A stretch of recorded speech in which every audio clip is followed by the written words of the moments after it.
Hello नमस्कार प्यारे बच्चों, कैसे हो। स्वागत है आपका एसएमजी सैनिक स्कूल एकेडमी के इस ऑनलाइन प्लेटफॉर्म पे। मैं अमित शर्मा और हम डिस्कस कर रहे हैं नवोदय स्कूल, सैनिक स्कूल और मिलिट्री स्कूल में जो आपका इंट्रेंस एग्जाम है उसमें मैथ के सिलेबस को पॉइंट टू पॉइंट चल रहे हैं बेटा। और हमने ज्योमेट्री के पोर्शन को स्टार्ट कर दिया है। उससे पहले शिक्षक दिवस की इस पावन पर्व पर आप सभी को शुभाशीष, बहुत सारा प्यार, मेहनत करते रहिए और अपने लक्ष्य को जल्दी से जल्दी प्राप्त करें बेटा।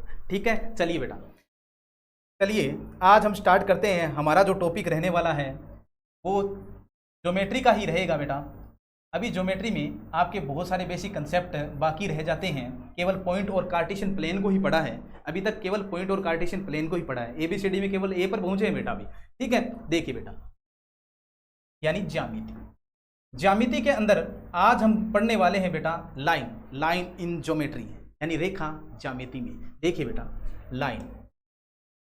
लाइन हम पढ़ेंगे बेटा, यानी रेखा। लेकिन इससे पहले आपको कुछ वर्ड्स आपके सामने निकल के आते हैं और उनका मीन आपको पता होना बहुत जरूरी है बेटा। ठीक है, एक एक चीज़ को डिस्कस करते चलेंगे, साथ साथ में आप स्क्रीन पे ध्यान रखेंगे और साथ साथ में अपनी नोटबुक में नोट करते चलेंगे बेटा, ताकि रिवाइज करते टाइम आपको दिक्कत नहीं आए। ठीक है बेटा, देखिए पहले आपके सामने एक वर्ड आता है रेखा, यानी लाइन का। उसके बाद में देखेंगे तो आएगा किरण। किरण को कहते हैं बेटा रे। क्या कहते हैं सर? रे कहते हैं। फिर आता है बेटा रेखाखंड। रेखाखंड, रेखाखंड होता है लाइन सेगमेंट। क्या होता है सर? Line segment. इन जनरली आपके सामने ये तीन वर्ड आते हैं बेटा, और हमें इनका मीन पता होना चाहिए पहले, और इनका डिफरेंस हमें पता होना चाहिए। डिफरेंस क्या है बेटा? रेखा होती है दोनों तरफ एरो के निशान होंगे। जैसे ए बी एक लाइन है, यानी ए बी एक रेखा है, तो इसकी लंबाई निश्चित नहीं होती, लंबाई अनंत तक होती है। ठीक है सर। और इसको हम डिनोट करते हैं बेटा ए बी के ऊपर एरो से। समझ पा रहे हो? ए बी के ऊपर एरो से इसको डिनोट करते हैं। उसके बाद में हम देखेंगे, किरण को। रे क्या होती है बेटा? ये देखिए, यानी ए और बी, इसमें भी देखिए एक तरफ आपको एरो मिलेगा, यानी लंबाई इसकी अनंत होगी, और डिनोट करेंगे ए बी के ऊपर एरो से। ध्यान से देखना बेटा, रेखा को डिनोट कर रहे हैं ए बी के ऊपर, दोनों तरफ आपको एरो का निशान मिलेगा। तो इसका मतलब आप बता सकते हो आंख बंद करके कि सर ये तो रेखा है, और एक तरफ एरो मिले और एक तरफ आपको पॉइंट, यानी आप कह सकते हो रे का एक पॉइंट, यानी किरण का एक पॉइंट एंड पॉइंट होता है, वो आपको पता होता है, और दूसरा पॉइंट आपको पता नहीं है। रेखाखंड क्या होता है सर? रेखाखंड है यानी रेखा का एक खंड, रेखा का एक भाग ए बी। ये देखिए बेटा, रेखा का एक भाग जिसकी हमें क्या होती है बेटा? लेंथ पता होती है, वो रेखाखंड कहलाता है। इसकी लंबाई निश्चित होती है। तो अगर आपसे पूछ लें रेखा, किरण और रेखाखंड में किससे आप दूसरी से तुलना कर सकते हो, तो रेखाखंड का आप दूसरी रेखाखंड से तुलना कर सकते हो बेटा, कि कौन बड़ा है कौन छोटा है। अगर एक 5 सेंटीमीटर है, एक 7 सेंटीमीटर है, तो आप बता सकते हो 7 सेंटीमीटर वाली रेखाखंड है वो क्या है? बड़ा है। ये चीज़ें आपको ध्यान होनी चाहिए बेटा। लाइन हम पढ़ रहे हैं, लाइन से पहले ये जो वर्ड आपके सामने निकल के आते हैं, इनको आपको बेटा ध्यान रखना है, इनमें डिफरेंस आपको पता होना चाहिए। चले बेटा, देखिए अब हमारे सामने आता है रेखा के कंसेप्ट। देखिए बेटा, अब हम देखेंगे बेसिक ज्योमेट्रिकल कंसेप्ट देखेंगे इन लाइन में। देखिए बेटा, रेखा में अगर आपके सामने आया कि एक लाइन या रेखा पर मैक्सिमम यानी अधिकतम की बात कर रहा है बेटा। अधिकतम कितने बिंदु होते हैं? कितने बिंदु होते? सर ये क्या बात हुई? तो ये बात देखिए बेटा, एक डायग्राम से देखिए। ये एक लाइन है ए बी। आपसे पूछ रहा है एक लाइन पे, यानी एक रेखा पे अधिकतम यानी मैक्सिमम कितने पॉइंट निकल के आते हैं। तो देखिए बेटा, अगर लाइन की लेंथ आपको नहीं पता है, लेंथ अगर आप कह रहे हो इन्फिनिटी तक जाएगी, तो इसके ऊपर जो पॉइंट वेरी करेंगे, इसके ऊपर जो पॉइंट आपको मिलेंगे वो कितने होंगे? सर ये भी अनंत ही होंगे। बिल्कुल अनंत पॉइंट्स होंगे बेटा, अनंत पॉइंट्स होंगे, अनंत बिंदु। ये चीज आपको क्लियर हो जानी चाहिए। अब इसी से एक कंसेप्ट और निकल के आता है, एक फैक्ट निकल के आता है। वो क्या है बेटा? ध्यान से देखना कि एक बिंदु से, यानी 1 पॉइंट से एक बिंदु से देखिए बेटा, अधिकतम यहां भी मैक्सिमम की बात कर रहा है, मैक्सिमम कितनी लाइंस जा सकती हैं, how many lines passes through only 1 point. आपसे पूछ रहा है केवल एक बिंदु से कितनी संख्या में लाइनें जा सकती है। तो देखिए बेटा, एक डायग्राम बनाते हैं और डायग्राम से समझते चलेंगे, साथ साथ में लिख रहे हैं, साथ साथ में डायग्राम आप समझते रहना बेटा साथ साथ में। ये एक पॉइंट है, इसको मैंने ओ नाम दे दिया है बेटा। अगर मैं इससे पूछूं कि आपसे कितनी लाइनें जाएगी, तो ये बोलेगा कितनी भी लाइनें मेरे से पास करवा सकते हो आप, कितनी भी लाइनें मेरे से पास करवा सकते हो। समझ पा रहे हो? ये देखिए बेटा, ये हमारा पॉइंट है, ओ पॉइंट है, इससे कितनी भी लाइनें जा सकती है। तो हमारा आंसर जो निकल के आता है यानी अनंत लाइन्स यानी इन्फिनिटी लाइन्स पास हो सकती। कितनी लाइनें जा सकती है? एक बिंदु से आपसे पूछे, एक बिंदु से गुजरने वाली रेखाओं की संख्या पूछ रहा है, तो आप बता सकते हो एक बिंदु से अनंत लाइनें जाएंगी। चलिए बेटा, आगे इसी कंसेप्ट को जारी रखते हैं और आगे देखते हैं हम कि दो बिंदुओं से अधिकतम कितनी रेखाएं गुजर सकती है। अब बात कर रहा है 2 पॉइंट्स की, यानी अब बात कर रहा है ए और बी पॉइंट है बेटा। इससे पूछ रहा है कि इन दोनों पॉइंट से कितनी लाइंस पास हो सकती है। देखिए बेटा, ये एक लाइन है, इन दोनों पॉइंट से केवल एक ही लाइन पास हो सकती है। कि कौन सी? सर स्ट्रेट लाइन तो एक ही पास हो सकती है। क्या? तो लिखेंगे स्ट्रेट लाइन या सीधी रेखा तो एक जाएगी, एक ही पास होगी। लेकिन अगर आपसे पूछ ले वक्र रेखाएं क्या होती है? ये देखिए बेटा, सर्पिलाकार रेखाएं देखी है क्या? ये देखिए बेटा, ये देखिए बेटा, समझ पा रहे हो? ये रेखाएं कितनी जा सकती है? सर ये अनंत जा सकती है। देखिए बेटा, अनंत वक्र रेखाएं लिखोगे बेटा, रेखाएं मत लिखो, वक्र रेखाएं लिखो। रेखा मतलब स्ट्रेट लाइन होती है बेटा। अनंत वक्र रेखाएं गुजर सकती। समझ पा रहे हो? अगर आपसे पूछ ले दो बिंदुओं से अधिकतम कितनी रेखाएं गुजर सकती है, अगर स्ट्रेट लाइन का पूछ रहा है तो आप बताओगे स्ट्रेट लाइन सीधी रेखा तो एक ही जाएगी। अगर वक्र लाइनें, ये सर्पिलाकार रेखाएं जो दिख रही है आपको बेटा, ये लाइनें कितनी जा सकती है? सर ये अनंत जा सकती है, अनंत जा सकती है। ठीक है बेटा, अब चलिए आगे एक कंसेप्ट में चलते हैं और उस कंसेप्ट में देखिए बेटा, अब पूछ ले आपसे तीन बिंदुओं से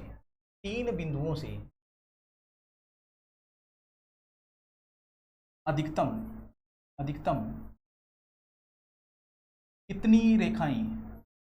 कितनी रेखाएं गुजर सकती है। अब हमें पूछ रहा है, अब 3 पॉइंट्स की बात कर रहा है कि 3 बिंदुओं से अधिकतम कितनी रेखाएं गुजर सकती हैं। तो इसमें भी, लेकिन इसमें बेटा क्या कंसेप्ट बनते हैं। देखिए 2 कंसेप्ट बनेंगे। यदि फर्स्ट कंडीशन देखिए, फर्स्ट कंडीशन क्या निकल के आती है? यदि तीनों बिंदु क्या हो? समरेखीय हो। समरेखीय का मतलब समझते हो क्या? डायग्राम से समझना बेटा। समरेखीय हो, समरेखीय का मतलब है, देखिए बेटा, एक पॉइंट ये है, एक पॉइंट ये है और एक पॉइंट ये है, ए बी और सी, हमने इनको नाम दे दिया है। ये तीनों पॉइंट अगर एक ही रेखा में है, एक सीध में बोल सकते हैं, एक स्ट्रेट दिख रहा है अपने को, तो ये देखिए बेटा, इनसे कितनी लाइनें जाएगी? तो आप बता सकते हैं सर इससे केवल एक ही लाइन जा सकती। कितनी? एक लाइन। समझ पा रहे हो? ये तो बात है यदि तीनों बिंदु समरेखीय हो। लेकिन कंडीशन सेकंड क्या कहती है? कंडीशन सेकंड हमारे पास निकल के आ रही है और वो कह रही है यदि तीनों बिंदु क्या हो बेटा, अरेखीय हो। अरेखीय का मतलब जो एक रेखा में नहीं है वो अरेखीय है, अरेखीय हो। देखिए बेटा, अगर एक पॉइंट ये है, एक पॉइंट ये है और एक पॉइंट ये बना दिया मैंने, ए बी और सी। अब हमें पूछ रहा है कि बताइए इसमें से कितनी लाइनें जाएगी, तो हम लिखेंगे बेटा, आप देख पा रहे हो, अगर स्ट्रेट लाइन निकालूंगा, स्ट्रेट लाइन कभी मुड़ती है क्या बेटा, कभी नहीं मुड़ती, एकदम सीधी रहती है। सीधी रहेगी तो इससे निकल जाएगी। अगर इस तरीके से कहें तो 2 पॉइंट से निकल सकती है, लेकिन क्या तीसरा पॉइंट लेगी, नहीं, तीसरे पॉइंट को कवर नहीं करेगी। तो हम बता सकते हैं अरेखीय हो तब लाइंस जो पास होगी वो 0 होगी। कितनी होगी बेटा, 0। अब देखिए बेटा, अब इसमें से एक कंडीशन फर्स्ट और सेकंड में ये नोट लगा के लिख लेना, चाहे कंडीशन फर्स्ट हो या कंडीशन सेकंड हो, दोनों में वक्र रेखाओं की संख्या हमेशा अनंत होगी। ये देखिए बेटा, वक्र रेखाओं की संख्या अनंत होगी। कैसे, अब इसमें आइए, ये देखिए, एक वक्र रेखा गई, दूसरी गई, तीसरी गई, इस तरीके से बेटा कितनी अनंत वक्र रेखाएं होंगी, अनंत वक्र रेखाएं होंगी। स्ट्रेट लाइन तो कितनी होगी बेटा, अगर समरेखीय है तो स्ट्रेट लाइन तो एक होगी, लेकिन वक्र रेखाओं की संख्या अनंत होगी। इसमें देखिए स्ट्रेट लाइन तो बेटा कितनी, ये स्ट्रेट लाइन की बात कर रहा हूँ, ये स्ट्रेट लाइन तो होगी बेटा कितनी, पर स्ट्रेट लाइन तो आप बता रहे हो 0 होगी। स्ट्रेट लाइन तो होगी नहीं बेटा, स्ट्रेट लाइन मुड़ती है क्या, नहीं मुड़ती, स्ट्रेट लाइन तो 0 होगी। लेकिन हम वक्र रेखाओं की बात कर रहे हैं, और वक्र रेखा देखना, वक्र रेखा देखो, यहाँ से गई इस तरीके से, इस तरीके से, इस तरीके से, ये कितनी हो सकती है, ये अनंत हो सकती है, अनंत हो सकती है।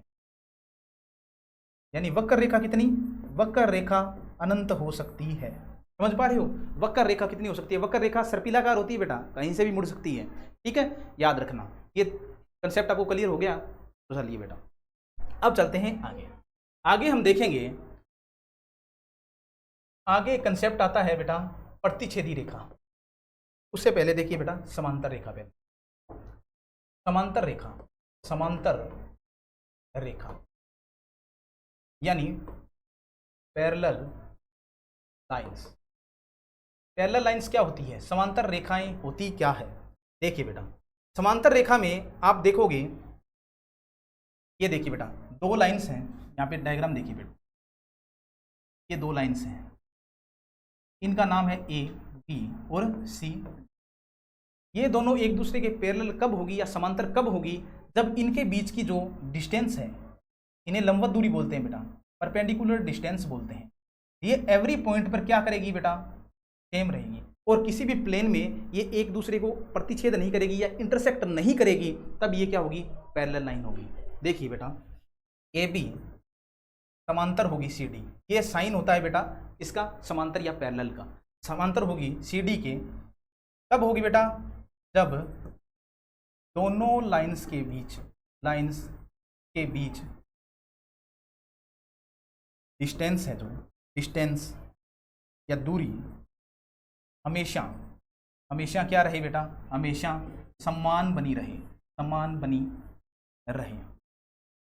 और यहाँ पे लिख सकते हो आप एरो करके, प्रत्येक बिंदु पर हमेशा जो आपकी डिस्टेंस है वो समान रहे। जैसे ये एक पॉइंट है और ये एक पॉइंट है, इनके बीच की जो डिस्टेंस है बेटा, यहाँ पे जो पॉइंट होगा और यहाँ पे जो पॉइंट होगा, ये डिस्टेंस हमेशा इक्वल रहेगी, तब तो ये दोनों लाइन एक दूसरे के पैरेलल होगी, यानी ये प्लेन सरफेस में कहीं पर भी एक दूसरे को इंटरसेक्ट नहीं करेगी बेटा। चलिए आगे देखते हैं। आगे हमारे पास एक कंसेप्ट आता है और उस कंसेप्ट का नाम है प्रतिच्छेदी रेखा। इसे बोलते हैं बेटा इंटरसेक्टिंग लाइन। क्या बोलते हैं, इंटरसेक्टिंग लाइंस। ये क्या होती है बेटा, देखिए डायग्राम से समझिए पहले। 2 रेखाएं, 2 लाइंस हैं, एक दूसरे को एक बिंदु पर प्रतिच्छेद करे, काटे या इंटरसेक्ट करे तो दोनों लाइनें एक दूसरे की प्रतिच्छेदी रेखाएं कहलाती हैं। ये एक पॉइंट है बेटा और इसको मैंने नाम दे दिया O। ये लाइन है AB और ये लाइन है CD। तो AB और CD इंटरसेक्टिंग लाइन कहलाएगी क्योंकि वो एक पॉइंट पर एक दूसरे को क्या कर रही है, इंटरसेक्ट कर रही है। जब दो लाइंस एक दूसरे को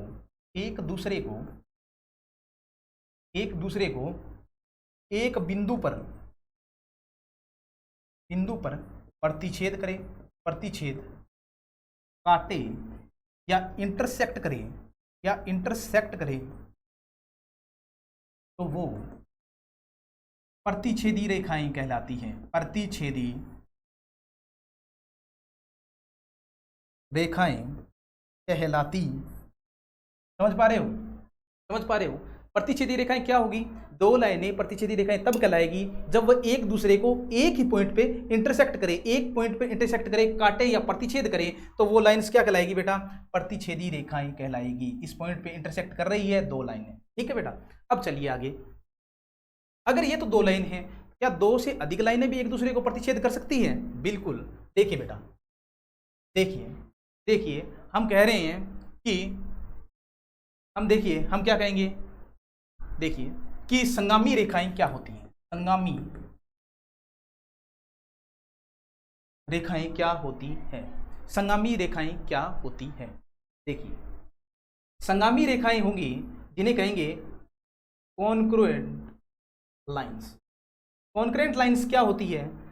जब दो रेखाओं की बात कर ली वो तो प्रतिच्छेदी होगी, लेकिन अगर तीन रेखाएं हो, तीन लाइंस हो और एक दूसरे को क्या करें? एक दूसरे को इंटरसेक्ट करें, इस पर एक ही पॉइंट पर इंटरसेक्ट करें, ये O बिंदु है, O पॉइंट है, इस पर इंटरसेक्ट करें तो वो क्या कहलाएगी बेटा? वो क्या कहलाएगी? प्रतिच्छेदी रेखाएं कहलाएगी। लेकिन अगर तीन या तीन से अधिक रेखाएं हो तो वो क्या कहलाएगी? संगामी रेखाएं कहलाएगी। और ये बिंदु जो O है वो कहलाता है संगामी बिंदु, कॉन्क्रेंट पॉइंट, संगामी बिंदु। लिखेंगे बेटा, तीन या तीन से अधिक रेखाएं, चलिए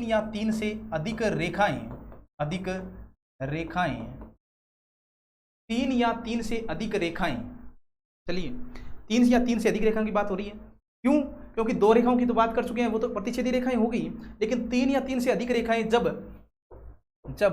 एक दूसरे को एक ही बिंदु पर प्रतिच्छेद काटे या इंटरसेक्ट करे तो वो रेखाएं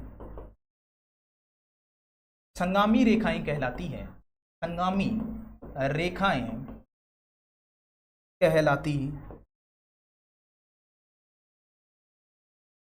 रेखाएं कहलाती हैं। समझ पा रहे हो? वो रेखाएं क्या कहलाएगी बेटा? संगामी रेखाएं कहलाएगी। समझ पा रहे हो? देखिए बेटा, इस कंसेप्ट में आपको ये ज्योमेट्री के बेसिक कंसेप्ट है बेटा, आपके दिमाग में सीधे फीड होने चाहिए। सीधा पूछ लेता है तीन रेखाएं एक दूसरे को एक बिंदु पर प्रतिच्छेद कर रही है तो रेखाएं कहलाती हैं। दो रेखाएं एक बिंदु पर प्रतिच्छेद कर रही है तो रेखाएं कहलाती है। अगर दो रेखाओं के बीच में परपेंडिकुलर डिस्टेंस सेम है तो रेखा कौन सी रेखाएं कहलाएगी? तो इस तरीके से इन रेखाओं की डेफिनेशन है और ये आपके माइंड में फीड होना चाहिए। डायग्राम अगर आपकी सेट है तो आप इस डेफिनेशन को रटने की आपको जरूरत नहीं पड़ेगी। ठीक है, क्लास में ध्यान होना चाहिए, साथ साथ में नोट्स बनाते रहो बेटा। ठीक है, चलिए बेटा, अब हमारे सामने एक कंसेप्ट निकल के आता है। एक क्वेश्चन है कि L एक लाइन है, ये एक लाइन है बेटा जिसका नाम L है, एक लाइन है जिसका नाम क्या है? M है, और एक लाइन है जिसका नाम क्या है बेटा? N है। ठीक है, अब देखिए बेटा, अगर आपको दे रखा है, आपको गिवन क्या है? गिवन है हमें कि L समांतर है M के और M समांतर है N के। हमें रिलेशन बताना है। क्या करना है? रिलेशन बताना है। किसके बीच में? सर हमें रिलेशन बताना है, relation between L and N। ये पूछा है कि L अगर M के समांतर है, M समांतर है N के, तो रिलेशन बताइए L में और N में क्या रिलेशन होगा।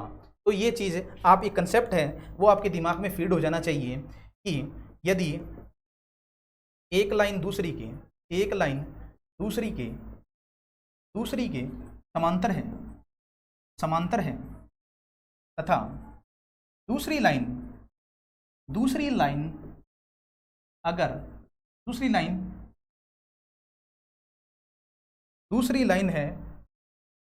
लाइन तीसरी के समांतर है तो प्रथम व तीसरी लाइन भी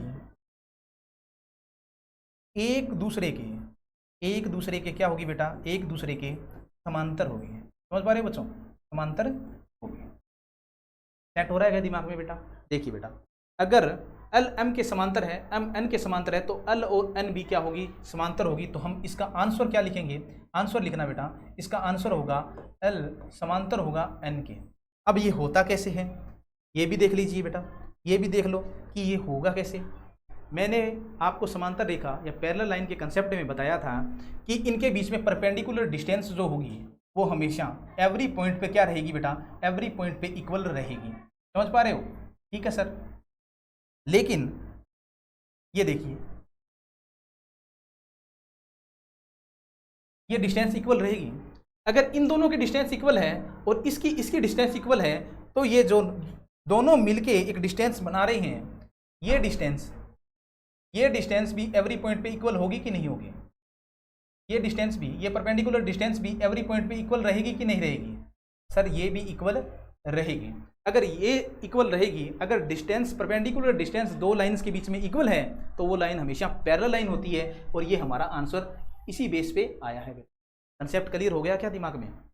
डायग्राम से कंसेप्ट क्लियर हो गया। इनके बीच की परपेंडिकुलर डिस्टेंस इक्वल है, इनके बीच में इक्वल है, और ये दोनों लाइन एल और एन के बीच में परपेंडिकुलर डिस्टेंस इक्वल रहेगी, तभी तो ये निकल के आया है कि एल समांतर होगा एन के। क्लियर है? अब चलिए बेटा आगे चलते हैं। आगे हमारे पास क्या आता है, एक कंसेप्ट और आता है, उस कंसेप्ट को देखिए। वो कंसेप्ट कहता है कि किसी लाइन, ये एक लाइन है बेटा, ये एक लाइन है, जैसे ए बी नाम दे दिया है, ठीक है। और हमें पूछ रहा है इस लाइन के परपेंडिकुलर में अगर हम लाइन खींचेंगे, परपेंडिकुलर का मतलब क्या होता है बेटा, एक लाइन पास करनी है तो गिवन लाइन से क्या बनाएगी बेटा, 90 का एंगल बना के चलेगी। क्या करेगी सर? 90 का एंगल बनाते हुए चलेगी। देखिए बेटा, 90 का एंगल बनाएगी तो ये देखिए, ये 90 का एंगल बन रहा है। 90 का एंगल बन रहा है कि नहीं बन रहा? सर ये 90 का, ये 90 का, ये 90 का, ये 90 का। एक लाइन हमें दी हुई है, ए बी एक लाइन दी हुई है, इसके परपेंडिकुलर में हमने ये लाइनें ड्रॉ की हैं।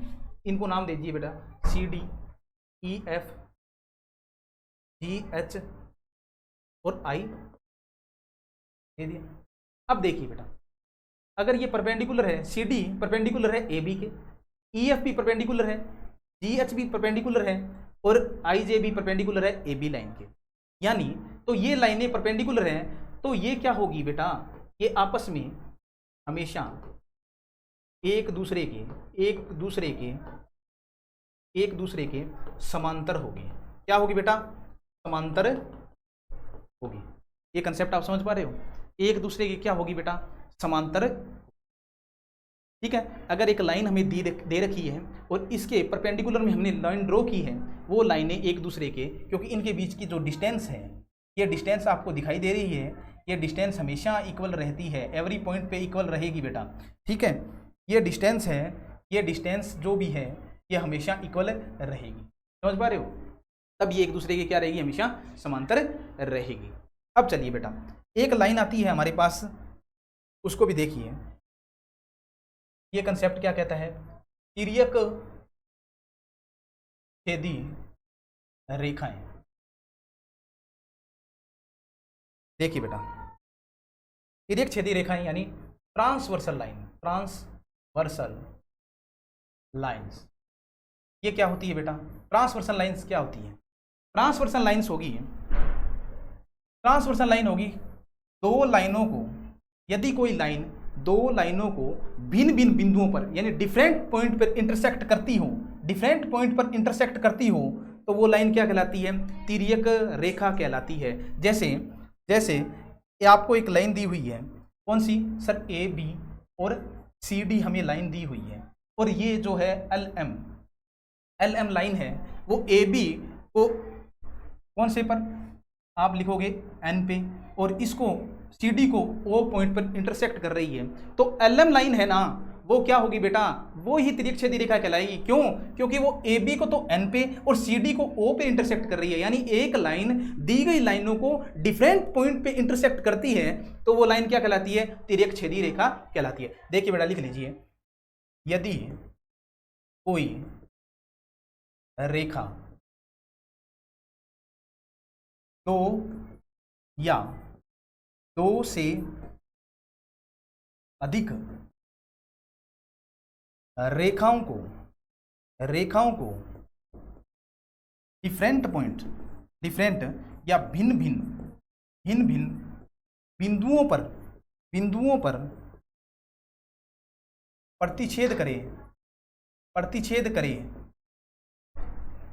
तो रेखा तिर्यकछेदी रेखा कहलाती है। तिर्यकछेदी रेखा कहलाती है, तिर्यकछेदी रेखा कहलाती है।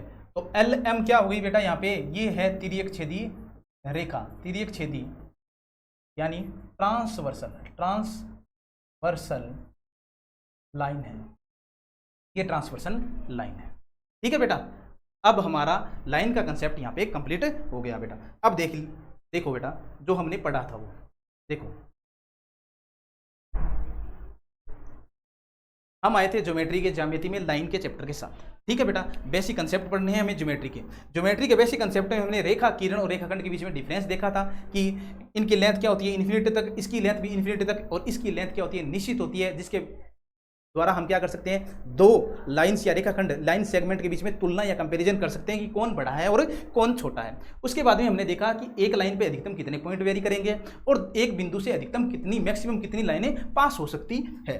ठीक है बेटा, अब देखिए दो बिंदुओं से अधिकतम कितनी लाइनें गुजर सकती है। अगर स्ट्रेट लाइन की बात करेगा तो बेटा काउंट करके हमने देख लिया था, हमारा आंसर आया था 1। लेकिन अगर हमें पूछ ले कर्व्ड लाइन या वक्र रेखाओं की संख्या पूछ ले तो हमने बताया था सर कितनी होगी, अनंत होगी। यही कंसेप्ट, तीन बिंदुओं पर अधिकतम कितनी रेखाएं गुजर सकती है, तो तीन बिंदुओं पर अगर समरेखीय है तो एक लाइन पास होगी। वक्र रेखाओं की संख्या हमेशा क्या होगी बेटा, अनंत ही होगी। अगर हमें पूछ ले यदि तीनों बिंदु एक अरेखीय हो तो जो पास लाइन होगी स्ट्रेट लाइन वो क्या होगी बेटा, 0 होगी। लेकिन वक्र रेखाओं की संख्या हमेशा क्या रहेगी, अनंत ही रहेगी। ठीक है बेटा, फिर हमने देखा समांतर रेखा या पैरेलल लाइन का कंसेप्ट, ए बी समांतर सी डी के तब होगी जब इनके बीच में परपेंडिकुलर डिस्टेंस है वो हमेशा एवरी पॉइंट पे क्या रहे, इक्वल रहे, तभी वो एक दूसरे के क्या रहेगी बेटा, समांतर रहेगी। फिर हमने देखा कि प्रतिच्छेदी रेखाएं क्या कहलाती है, दो रेखाएं एक दूसरे के प्रतिच्छेद तब करेगी जब वो एक ही बिंदु पर एक दूसरे को इंटरसेक्ट कर रही है, वो प्रतिच्छेदी रेखाएं कहलाती है। संगामी रेखाएं होगी, 3 या 3 से अधिक रेखाएं जब एक ही बिंदु पर इंटरसेक्ट करती है तो रेखाएं क्या कहलाती है, संगामी रेखा, और जिस बिंदु पर इंटरसेक्ट कर रही है वो बच्चों कहलाता है संगामी बिंदु। अब हमने क्वेश्चन देख लिया, अल समांतर है एम के, एम समांतर है एन के, तो अल समांतर एन के होगा, ये मैंने बता दिया आपको। ठीक है, हमेशा अगर किसी लाइन के परपेंडिकुलर लाइनें ड्रॉ की जाए तो वो एक दूसरे के हमेशा क्या रहती है बेटा, समांतर रहती है। फिर हमने देखा तिर्यकछेदी रेखा क्या कहलाएगी, एक रेखा जो 2 या 2 से अधिक रेखाओं को भिन्न भिन्न बिंदुओं पर प्रतिच्छेद करती है तो दी गई रेखा तिर्यकछेदी रेखा कहलाती है। लाइन का कंसेप्ट यहाँ पे कंप्लीट होता है बेटा, आशा है आपको अच्छी तरीके से समझ में आया होगा। अब क्या करना है, आगे एंगल का टॉपिक लेंगे, उससे पहले आपको इसको रिवाइज करना है, ये आपका काम है बेटा। ठीक है, मेहनत करनी पड़ेगी अगर सफलता चाहिए तो बेटा। शिक्षक दिवस की हार्दिक शुभकामनाएं, लगे रहो, जुटे रहो और आपको निश्चित रूप से सफलता मिलेगी बेटा। स्वस्थ रहिए, मस्त रहिए। Thank you so much.